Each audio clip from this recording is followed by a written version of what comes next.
रिधिमा, जब भी हम आयुर्वेदा की बात करते हैं तो इसमें एक दोष वर्ड बड़ा आता है कि वो एग्जैक्टली क्या है दोष इन आयुर्वेदा? तो हम सबके अंदर 3 एलिमेंट्स होते हैं, vata pitta kapha, which is earth, air and fire. Right. So fire is your water भी तो हुआ ना वैसे, वो होता है, बट हम तीन दोष होते हैं आयुर्वेदा में बोलते हैं. तो वात पित्त कफ की जब हम बात करते हैं तो हमें तीनों ही चीज़ें हैं, राइट. और एक हमारी एक ओरिजिनल प्रवृत्ति होती है, जैसे कि मेरे अंदर वायु डोमिनेटिंग है, तो वात मेरे अंदर डोमिनेटिंग है. ठीक है. तो मैं चेहरे को देख के भी मेरे बता सकती हूँ, मेरे फिजिक को देख के बता सकती हूँ, मेरी हैबिट्स को देख के बता सकती हूँ कि मेरी क्या प्रवृत्ति है या प्रकृति है, right, which is your intrinsic nature of your body, right. तो ऐसे सबका एक दोष होता है, राइट, जो प्रोमिनेंट होता है. वात हो गया वायु, पित्त हो गया आपका फायर अगर डोमिनेटिंग है देन इट्स पित्त. वात पित्त कफ इज अर्थ.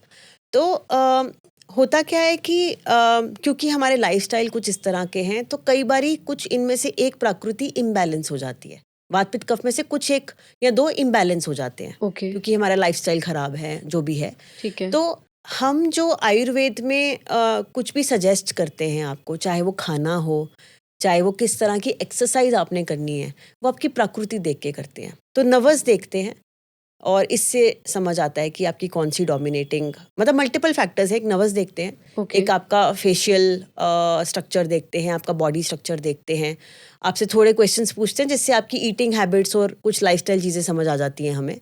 तो उसके बेसिस पे देखते हैं. इनफैक्ट कौन से पीरियड ऑफ द डे में आप हैं उससे, एंड आप कौन सी एज ब्रैकेट में हैं.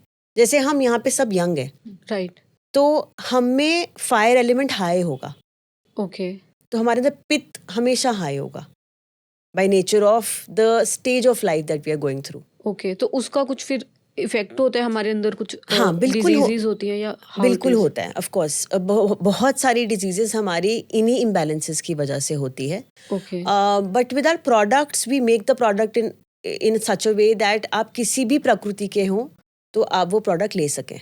वो बैलेंस हाँ, वो एक थोड़ा सा आर्ट है उसके अंदर कि आप कैसे उस फॉर्मुलेशन को कितने प्रोपोर्शन में डालोगे. इनफैक्ट हम ग्रीन टी करते हैं हर्ब्स के साथ, बिकॉज ग्रीन टी एक न्यूट्रल बेस है ना. वो ना गर्म है ना सर्द है, राइट. तो और ना ही कोई रिएक्ट करती है किसी जड़ी बूटी के साथ. तो इस तरह से फॉर्मुलेशंस भी यूजुअली बनाई जाती हैं. बट हाँ, अगर आप कस्टमाइज कंसल्टेशंस ले रहे हैं तो वो प्रकृति जानना ज़रूरी होता है. ओके. अगर मैं नामिया के साथ जुड़ती हूँ तो मैं भी अपना चेक करवा सकती हूँ? We don't have that facility as yet. I think हमें अभी डिजीज़ेस की तरफ या जो प्रॉब्लम्स हैं लाइफस्टाइल, उसमें बहुत काम करना है. But yes, as we talk हम न्यूट्रिशन कोचिंग की शुरुआत कर रहे हैं, बिकॉज बहुत लोगों को थोड़ा सा नहीं समझ में आ रहा है कि क्या खाना चाहिए. और न्यूट्रिशन कोचिंग के नाम पे आजकल बहुत एक्सपेंसिव चीज़ें लोगों को दी जाती हैं जो सस्टेनेबल नहीं है. मैं 4 दिन खा लूँगी, 10 दिन खा लूँगी, मैं उसको लाइफस्टाइल नहीं बना सकती. सो अगर आपका न्यूट्रिशनिस्ट या आपका आई थिंक हेल्थ कोच आपको ऐसी चीज़ें नहीं देख रहा जो आप अगले 20 साल खा सकें, तो वो क्रॉस है. बिल्कुल. सी, मेरे माइंड में आयुर्वेदा के प्रति इट्स लाइक कि it works but it's very slow. अब ये मिसकंसेप्शन है या फिर इट्स अ रियलिटी? एक्चुअली जितना हम फास्ट हो रहे हैं ना, और जितना हम फास्ट चीज़ों की तरफ जा रहे हैं, quick solutions, like how Gen Zs behave, these are not sustainable ways to get cured. Okay. And I think the reason why it is still very enticing to us is because we don't know the side effect of that quick solution that you're trying to have. Right. तो हम जो ये quick solution ढूंढ रहे हैं, ये जो quickly damage कर जाएगा बॉडी को, वो हमें समझ नहीं आ रहा अभी, क्योंकि उसके बारे में कोई बात नहीं हो रही है. It's an empty space right now. Got it. Right. तो जो चीज़ धीरे काम कर रही है ना, वो सस्टेनेबल भी है, हमें वो भी समझना है, और उसका कोई नुकसान नहीं है. Got it.